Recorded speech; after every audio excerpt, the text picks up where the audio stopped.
நமஸ்காரம். நான் நம்ம வீட்டு தாத்தா பாட்டி சாப்பாடு நிகழ்ச்சிக்கு உங்களை அன்புடன் வரவேற்கிறேங்க. என்னடா இன்னைக்கு என்ன பண்ண போறேன்னு பாக்குறீங்களா?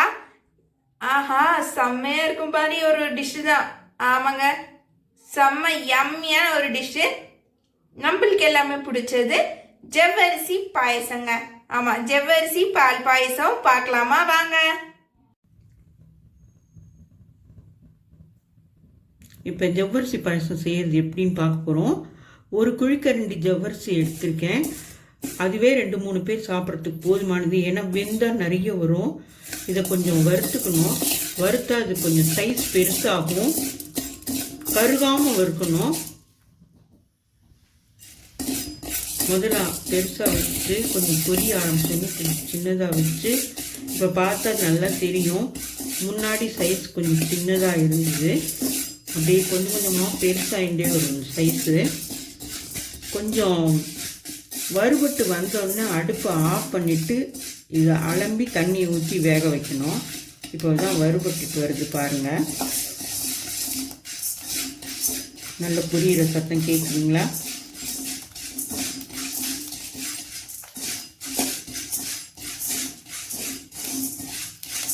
இது அளவாக ஜவ்வரிசி எடுத்துக்கணும். நிறைய எடுத்தால் உப்புமா மாதிரி போயிடும். நம்ம ஜஸ்ட் பாயசம்தான் செய்ய போகிறோம். இது வெந்தால் நிறைய வரும். அதனால கொஞ்சம் அளவாக தான் எடுத்துக்கணும். ஒரு கரண்டி போட்டாலே நிறைய வரும் பாருங்கள். இப்போ வறுபட்டு வரும்போதே கொஞ்சம் சைஸ் பெருசாகுது. இது வெந்தால் இன்னும் நிறைய ஆகும். இப்போ நல்லா பெருசாகிடுச்சு பாருங்கள் சைஸு.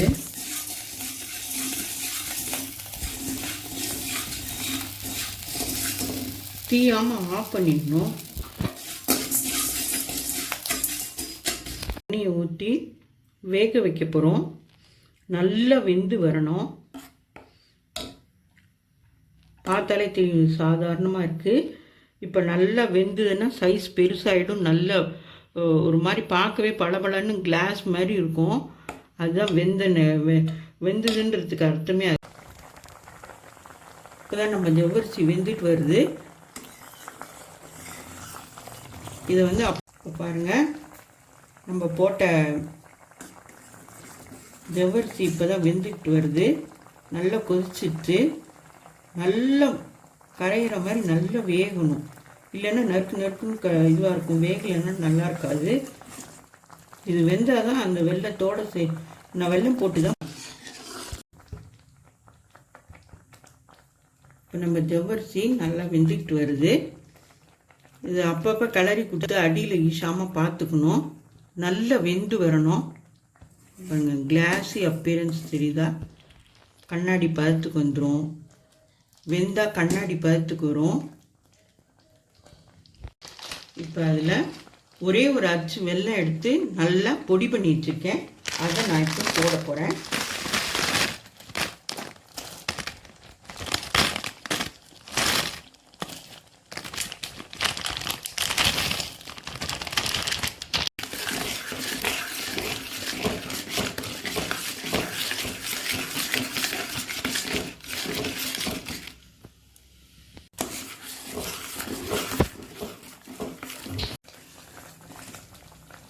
இப்போ வெல்லம் போட்டு நல்லா எல்லாம் ஒன்று சேர கலந்து கொடுக்கணும். அந்த வெல்லம்லாம் கரைஞ்சி வரணும். நல்ல வெல்லத்தோடு சேர்ந்து கரைஞ்சி வந்து நல்ல ஒரு கொதி வந்து வெல்லம்லாம் நல்லா கரையணும். கொதிச்சோடனே அடுப்பை ஆஃப் பண்ணிவிட்டு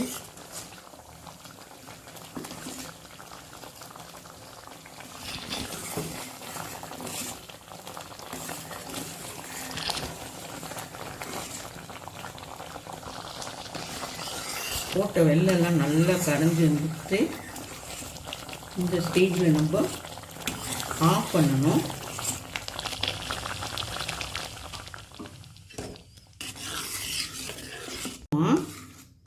நான் ஒரு டம்ளர் காய்ச்சின பால் எடுத்து வச்சுருக்கேன்.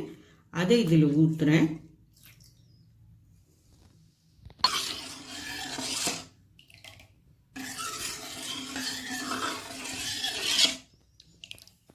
அடுப்பில் இருக்கும்போதே ஊற்றக்கூடாது. இது கொஞ்சம் ஆஃப் பண்ணதுக்கப்புறமா அந்த பாலை விட்டு நம்ம ஒரு சேர கலந்துக்கணும்.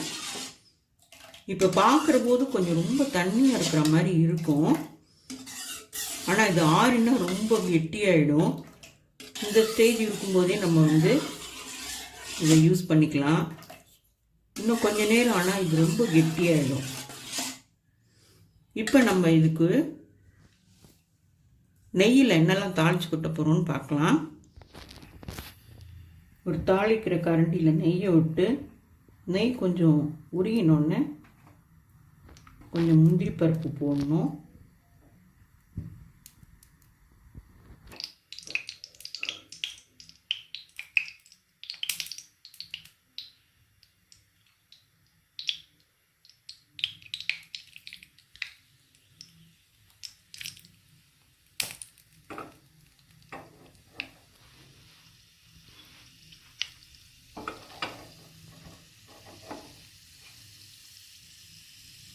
கொஞ்சம் முந்திரி பருப்பு போட்டோம். அது கொஞ்சம் பொரிஞ்சு வர ஸ்டேஜில் கொஞ்சம் திராட்சையை போடுறோம்.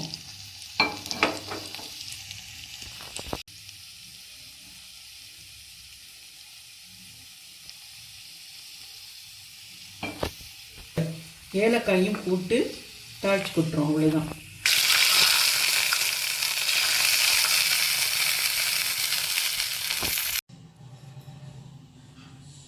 நம்மளோட ஜவ்வரிசி பாயசம் தயாராகிடுச்சு. நம்மளோட பாயசம் ஜவ்வரிசி பாயசம் ரெடி ஆயிடுச்சுங்க. செம்மையாக இருக்குல்ல பார்க்கவே. ஸோ இதே மாதிரி ஒரு டேஸ்டியான ஒரு பாயசம் வேணும்னு நினச்சிங்கன்னா மறக்காமல் நம்ம வீட்டு தாத்தா பாட்டி சாப்பாடு நிகழ்ச்சிக்கு நீங்கள் மறக்காமல் சப்ஸ்கிரைப் பண்ணுங்கள் அண்ட் கமெண்ட் செக்ஷனில் நெக்ஸ்ட் என்ன வீடியோ வேணும்னு சொல்லிட்டு எனக்கு கமெண்ட் செக்ஷனில் கமெண்ட் பண்ணுங்கள். நான் உங்களோட நெக்ஸ்ட் வீடியோவில் சந்திக்கிறேன். பாய்.